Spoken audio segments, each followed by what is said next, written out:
Hola a todos, ¿qué tal? Bienvenidos un día más al canal y bienvenidos a un nuevo caso. Quiero dar la bienvenida hoy a todas esas personas que se están suscribiendo esta semana. La verdad que han sido bastantes, poquito a poco vamos siendo más.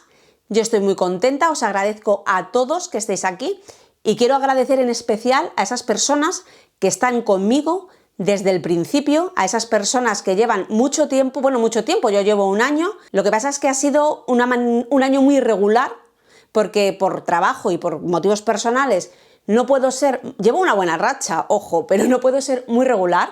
Entonces quiero agradecer a esas personas que llevan desde el principio viéndome, que no se han ido y que de vez en cuando me dejan sus comentarios, que me encantan, porque me encanta conocer la opinión vuestra, una opinión diferente, un concepto, una forma de entender el caso de manera diferente, siempre con respeto y entendiéndonos y respetándonos los unos a los otros, y a mí me encanta. Hoy voy a agradecerle a dos personas que forman parte del canal el haber estado desde el principio, no solo viendo los vídeos, sino dejándome siempre su opinión y sus comentarios. Os voy a dejar el nombre por aquí porque tenéis un nombre muy raro y yo no quiero pronunciarlo más, así que os mando un saludo muy grande y os doy mil gracias. Si te interesa, te animo a quedarte y te informo de que hoy venimos a hablar del caso de Patty Cannon. Patty Cannon es considerada la primera mujer asesina en serie de los Estados Unidos y en el siglo XIX fue apodada la mujer más malvada de Estados Unidos. Su nombre real es Lucrecia Patricia Hanley, pero fue más conocida como Patty Cannon. Nace entre 1759 y 1760, pero no se sabe con exactitud. Fue una traficante ilegal de esclavos en Estados Unidos, tanto esclavos que estaban en libertad como esclavos que estaban a la fuga. Creó una pandilla de bandidos junto a su marido y a uno de sus yernos. Por la época en la que delinquió Patty Cannon, había estados en Estados Unidos donde la esclavitud ya era ilegal y otros estados más al sur donde todavía era legal y donde comerciaba Patty Cannon con estas personas que secuestraba. Operaba a lo largo de la península a través de múltiples fronteras estatales para venderlos en el sur de Estados Unidos, en estados como Alabama y Mississippi. Esta actividad se llegó a llamar el ferrocarril subterráneo. Contaros también que llegó a existir, se creó el ferrocarril subterráneo inverso. ¿Qué significaba esto? El ferrocarril subterráneo como tal se dedicaba a traer a los esclavos que ya eran libres o a los que estaban en fuga a través de las redes de ferrocarril hasta los estados del sur para venderlos de nuevo. El ferrocarril subterráneo inverso hacía todo lo contrario. Era una red subterránea tanto de ferrocarril como de casas anónimas donde conseguían rescatar a muchos de estos esclavos y los sacaban fuera de los estados que todavía tenían la esclavitud de forma legal. Y conseguían sacarlos a través de este ferrocarril subterráneo y dejarlos en casas de seguridad. Por eso se llegó a llamar el ferrocarril subterráneo inverso. Este ferrocarril subterráneo inverso funcionó durante 85 años, desde 1780 hasta 1865. Vamos a hablar un poquito de Patty Cannon. Hay poquita información de ella, pero la poquita que tenemos nos lleva hasta el momento en el que empieza a dedicarse a la venta de esclavos ilegal. Nace como Martha o Lucrecia Patricia Hanley entre 1759 y 1760. Algunas fuentes dicen que nació en Canadá y se mudó a Delaware a los 16 años. Otras dicen que nació ya en Delaware. La madre la cría a ella y a todas sus hermanas en el arte del engaño, para engañar y para estafar. Y en el momento que llegaron ya a cierta edad, las quiso casar a todas con hombres ricos, con hombres bien posicionados. Se casó con 16 años con un granjero local llamado Jesse Cannon.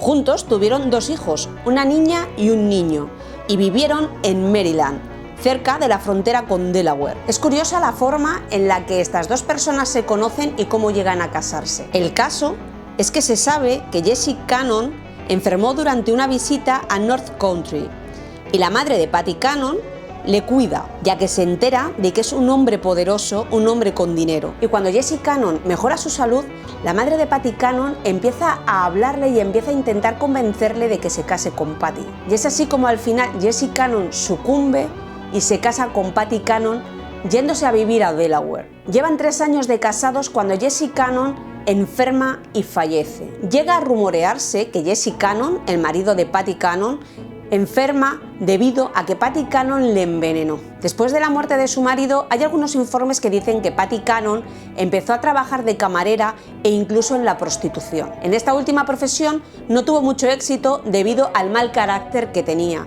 así que toma la decisión de invertir y de abrir una taberna. Y es en esta taberna donde empieza sus actividades ilegales. Sobre la taberna se dice que la compró, como en este caso, ella, con 24 años, poco después de quedarse viuda, y hay otra versión que dice que la adquiere junto con su segundo yerno, el segundo marido de su hija. Nosotros vamos a continuar la historia como hasta ahora, como si la taberna la hubiese comprado Patty Cannon, y más adelante desarrollaremos la otra teoría. Patty Cannon tenía 2 hijos, su hijo Joe, varón, y su hija. De la hija no hay en ningún informe donde ponga cómo se llamaba. Lo que sí se sabe es que se casó con un hombre llamado Henry Brereton, que supuestamente mete a madre e hija a un nuevo tipo de crimen, en el de secuestrar esclavos libres o fugitivos para volver a venderlos. Por otro lado, hay otras fuentes que dicen que fue Patty la que se enteró a través de su taberna que Brereton se dedicaba a esto y quiso formar parte. Y es así como Patty Cannon empieza a delinquir en este tipo de crimen. En 1811, Brereton, el marido de su hija, fue arrestado y encarcelado por secuestrar esclavos. Ese mismo año escapó de la cárcel de Georgetown, Delaware. Después de su fuga, Patty Cannon y su yerno Brereton conspiran para tender una emboscada al carruaje de un patrón en la misma taberna de Patty Cannon. Este hombre era un traficante de esclavos conocido como Ritchie. Patty Cannon lo emborracha en la taberna y lo atracan, y en esta pelea el hombre recibe un disparo, causándole la muerte. Brereton fue capturado y acusado del asesinato de este hombre y ahorcado sobre las 3 de la tarde del 13 de abril de 1813. Después del ahorcamiento de Brereton, la hija de Patty Cannon se vuelve a casar por segunda vez con un hombre llamado Joe Johnson, que llega a convertirse en la mano derecha de Patty Cannon. Así que por aquel entonces Patty Cannon ya tenía 2 maneras de delinquir y de adquirir dinero. Una, secuestrando esclavos libres o fugitivos, y otra, emborrachando a terratenientes que casi siempre se dedicaban a lo mismo que ella, emborrachándoles, atracándoles y casi siempre matándoles. Los invitaban a la taberna hasta que los dejaban totalmente borrachos y ahí los atacaban. Les robaban el dinero y los caballos. Algunos de los miembros de la pandilla de Patty Cannon contaron más adelante que después de los atracos en la taberna, Patty Cannon salía con ellos a montar a caballo vestido de hombre. Hay informes que dicen que la taberna de Patty Cannon tenía habitaciones secretas donde tenía escondido a los esclavos. Patty Cannon y los miembros de su pandilla se estuvieron moviendo con mucha facilidad a través de las fronteras estatales cada vez que tenían a la policía pisándoles los talones, y así consiguieron continuar delinquiendo durante 20 años. Patty Cannon, junto a su pandilla, compran un velero y reclutan a algunas personas afroamericanas para utilizarlas como engaño y atraer así a esclavos ya libres o esclavos que estaban fugitivos, y con el engaño los conseguían llevar hasta el velero y los encerraban. Una vez allí, les ponían las cadenas para que no pudieran huir. Después viajaban hacia el sur, donde todavía era legal la esclavitud, y los vendían. Patty también trabajaba asociada al dueño de un burdel que le conseguía hombres y mujeres afroamericanos, y si las mujeres tenían hijos y estos hijos para ella eran productivos, los vendía también. Y si los niños eran conflictivos y tenían alguna enfermedad, o lloraban mucho, o eran rebeldes, los mataban y los enterraban en una cueva en la taberna de Patty Cannon. Uno de los ejemplos que hay en los informes sobre Patty Cannon es el caso de un niño afroamericano que sufría de ataques, que tenía problemas de salud. En uno de esos ataques lloraba y gritaba del dolor que tenía, y a Patty Cannon le molestaba tanto el ruido de sus gritos que cogió al niño, lo acercó al fuego y le quemó la cara. Sobre la pandilla que seguía a Patty Cannon se dijeron cosas diferentes, entre ellas que eran entre 50 y 60 miembros y que fueron responsables de más de 3.000 secuestros, 30 asesinatos y de enterrar tesoros. La forma que tenía Patty Cannon y la pandilla de secuestrar a estas personas afroamericanas eran de 3 maneras. La primera era el secuestro físico, a través de la fuerza. La segunda, por engaños, como por ejemplo, a los esclavos que estaban en fuga les convencían de que ellos tenían el poder suficiente como para conseguirles los papeles de libertad y que formaban parte del ferrocarril subterráneo inverso donde ayudaban a los esclavos a huir de los estados donde todavía la esclavitud era legal. Y la tercera, por aprehensión de los esclavos que estaban en fuga. Sobre la taberna hay 2 versiones. La primera es que la consigue Patty Cannon por sus propios medios cuando ve que no tiene éxito como prostituta, y otra dice que la consigue junto a su segundo yerno Joe Jones.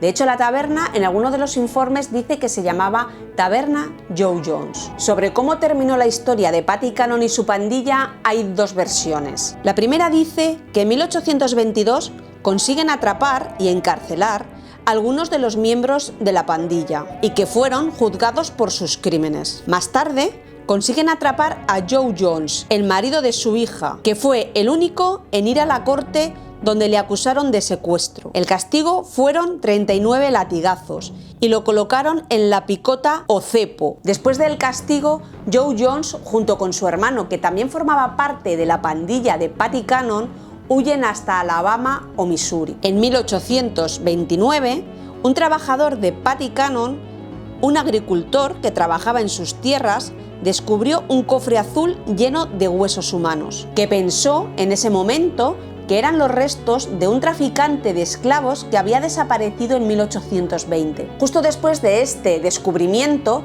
la policía consigue atrapar a un testigo clave que formaba parte de la pandilla y que testificó en contra de ella. Hablamos de Tyrus James, que era un esclavo de raza mixta que había sido comprado por Patty Cannon cuando tenía 7 años y que evidentemente lo utilizaba para engañar a otras personas afroamericanas y llevarlas hasta ella. Y es su testimonio el que lleva a Patty Cannon hasta la cárcel. Y contó que Patty Cannon había asesinado a varios niños en su propiedad. Patty Cannon fue arrestada en abril de 1829 y condenada por 4 cargos de asesinato. Una semana más tarde, el 11 de mayo de 1829, Patty Cannon fue encontrada muerta en su celda, 3 semanas antes de su ahorcamiento, aunque realmente se piensa que no se suicidó, que la envenenaron, y para aquel entonces se cree que contaba con 70 años. Es enterrada primero en el cementerio de la cárcel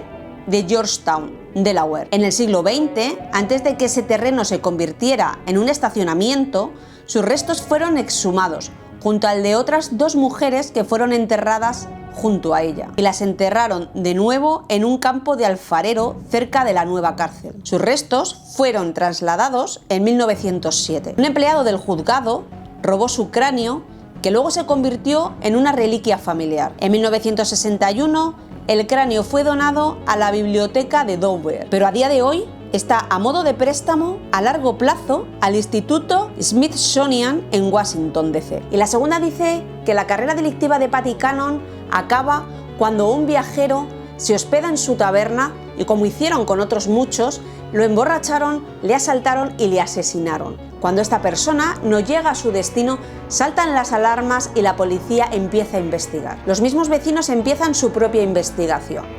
Y un miembro de la pandilla de Patty Cannon se acerca a ellos y en confidencia les cuenta que en el sótano de la taberna hay cadáveres. Con esta información, los vecinos van hasta el sheriff, que al día siguiente se persona en la casa de Patty Cannon con una orden judicial y una decena de hombres uniformados. Se encuentran en el ático a 21 personas encadenadas, esperando a ser llevadas al mercado de esclavos. Todas esas personas fueron liberadas en ese mismo momento. Se dice que en ese mismo momento atrapan a todos los miembros de la pandilla y los llevan hasta la cárcel de Georgetown, Delaware, para ser juzgados. Que un miembro de la pandilla entregó pruebas y llevó a la policía hasta donde estaban todos los cuerpos enterrados. Esta versión sobre el final de Patty Cannon es igual que la otra, que muere en la cárcel causado por un suicidio o envenenamiento y que muere prácticamente a los 70 años. Bueno, y hasta aquí el vídeo de hoy, el primer vídeo que traemos al canal. de asesinos en serie en Estados Unidos. No es el primer vídeo que subo de esta temática, tenéis la lista de reproducciones para poder ver si os gusta y si queréis los otros vídeos que he subido de asesinos en serie en otros países. Siempre intento hacerlo de manera cronológica. Espero que os haya gustado el caso de hoy. Si es así, os invito a dar al botoncito de me gusta y si queréis y si os apetece, os suscribís y activáis la campanita para que YouTube avise, si quiere, de todas las notificaciones. Así que yo llego hasta aquí, me despido y nos vemos en el siguiente caso. ¡Chao!